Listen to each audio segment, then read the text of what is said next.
Halo Sobat Peta Sehat, kembali lagi di serial edukasi bersama Klinik Peta Sehat, klinik terfavorit keluarga kita.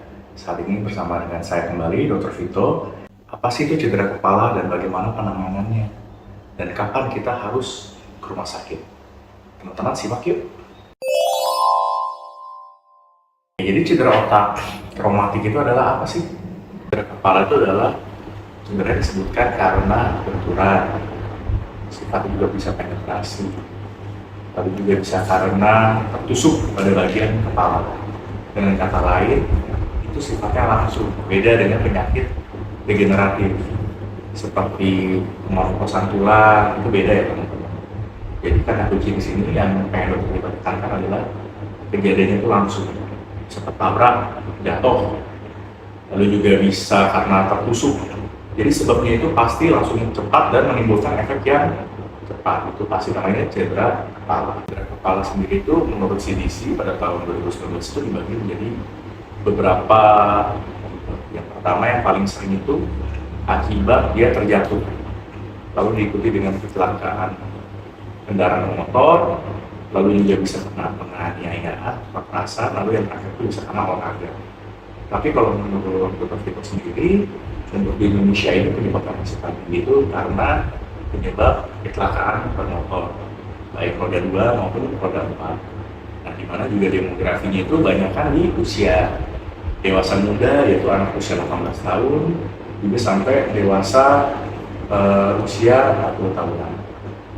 Hal tersebut kenapa? Karena bisa diakibatkan karena usia tersebut merupakan masa aktif-aktifnya bekerja, di mana orang-orang keluar rumah sehingga angka kecelakaan pun bisa meningkat.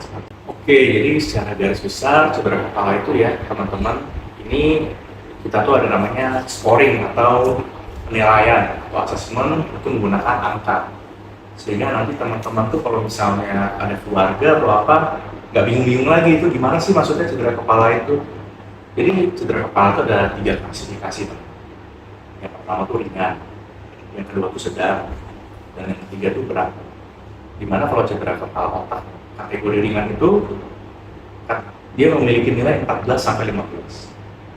Sementara kalau sedang itu nilainya itu 9 sampai 13. Sementara yang berat yang terakhir itu di bawah 9 atau 8 ke bawah. Orang normal seperti kita yang bisa berbicara lancar, bertanya itu nyambung, itu nilainya 15 teman-teman. Sementara orang yang paling jelek bisa kita katakan itu sudah mendekati kematian, itu nilainya 3.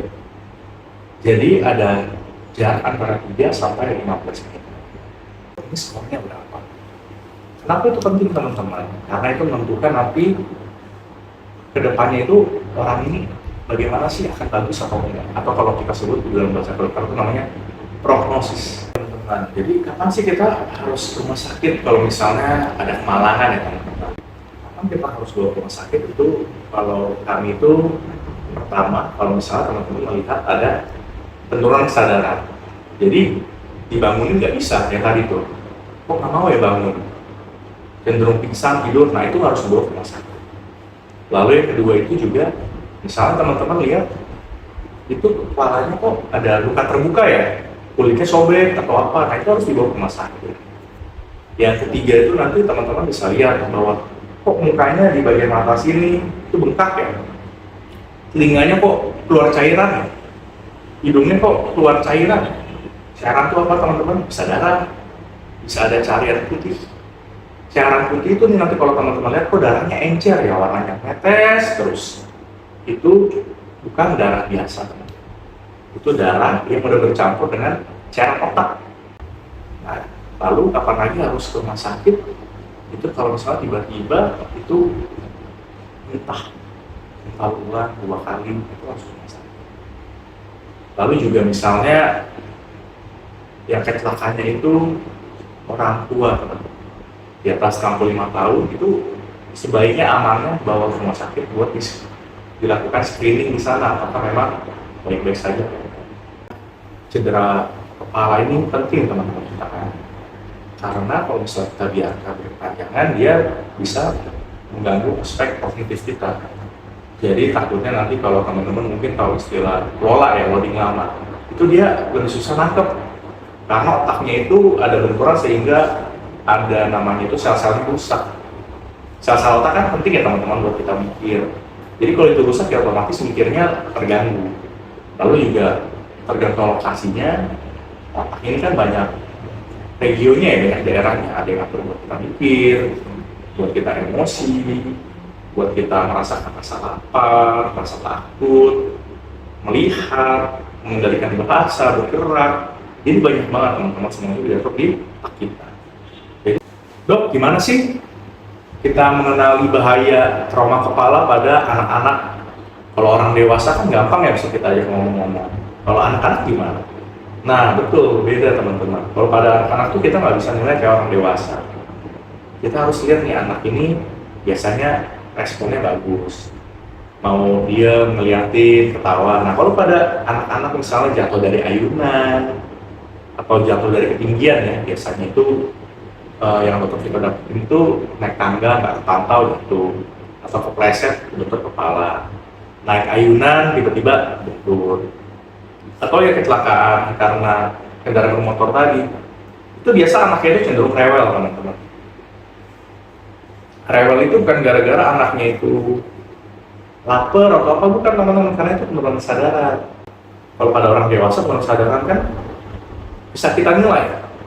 Bahkan juga beberapa kasus penurunan kesadaran orang bisa berisik sama kayak anak-anak. Itu bukan dia itu lagi rese, bukan teman-teman. Itu karena memang ada proses terjadi di otak itu sehingga dia nggak kayak orang dewasa.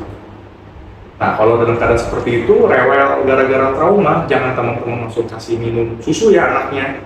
Itu nanti bisa berakibatnya fatal karena orang rewel itu nggak bisa menelan secara normal. Takutnya bukan maksudnya ke saluran pencernaan susunya, tapi ke saluran paru-paru. Jadi nanti masalahnya dua, kepalanya ada pendarahan, paru-parunya ada masalah juga. Itu biasanya berakibat. Kita masuk ke penanganannya gimana. Jadi kalau misalnya teman-teman ketemu teman-teman seperti itu, ya itu harus dibawa ke rumah sakit. Nanti teman-teman di rumah sakit, teman-teman dokter yang di rumah sakit itu akan bantu ini masuk kategori yang mana nih, yang ringan, yang sedang, atau berat. Biasanya kalau memang ada yang tadi dokter Vito sebutkan, itu biasanya dilakukan CT scan. Tapi nggak semua pasien yang ke rumah sakit itu harus dilakukan CT scan, tergantung keadaannya. Misalnya datang ke rumah sakitnya karena ada benjol nih kepala karena jatuh, tapi nggak ada riwayat pingsan, muntah ada, itu nanti kita observasi dulu. Kalau misalnya ternyata aman, ya berarti nggak perlu CT scan. Tapi misalnya datangnya itu ada luka robek terbuka, gitu loh, tengkoraknya kelihatan, itu harus di CT scan. Apalagi untuk orang sadar itu pasti harus di CT scan. Nanti dari CT scan itu baru kita lihat apakah ada pendarahan atau enggak. Kalau ada pendarahan, nanti dokter-dokternya yang lihat. Kalau ada pendarahan, ini udah pasti dirawat. Dirawatnya itu bisa operasi atau enggak operasi. Tapi kalau yang tadi yang pertama tuh, datang ke rumah sakit, kebentur, jatuh, itu bisa nggak usah dirawat juga nggak apa-apa. Tapi biasanya tetap diobservasi dulu beberapa saat di IGD.